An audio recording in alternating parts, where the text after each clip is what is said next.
Magandang araw po sa inyong lahat. Tayo po ay gagawa ng timbangan pero ang ipakakita ko po sa inyo ay kung paano linisin ang timbangan. Ang timbangan ho ay siyempre nadudumihan kapag binili natin ito na bago at ginagamit natin.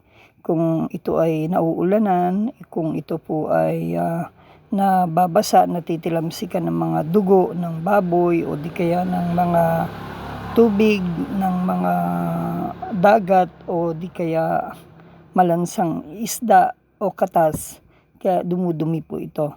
So kung sa yun nga, gaya na sinabi ko, nauulanan at ito po ay natutuyo, so kumakapit ang dumi. Kaya yung iba naman bago nila iligpit, halimbawa sa karne, gulay, isda, hinuhugasan, wag po, madaling masira. Kailangan lang yan ay punasan lang ang dapat yan. Okay? Dahil kung binabasa natin siya ay kakalawangin at rurupok.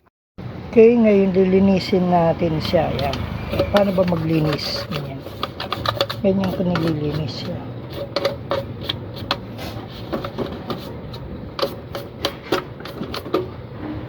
Ito ay, ang may-ari nito ay isang sa Barangay 4 Maria Aurora.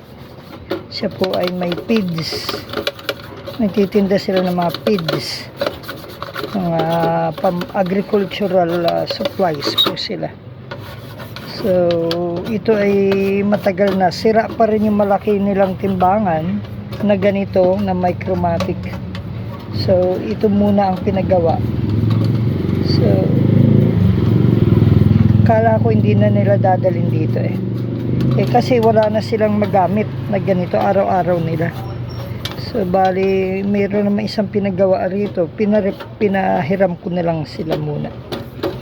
So yan yung paglilinis. Okay. So ngayon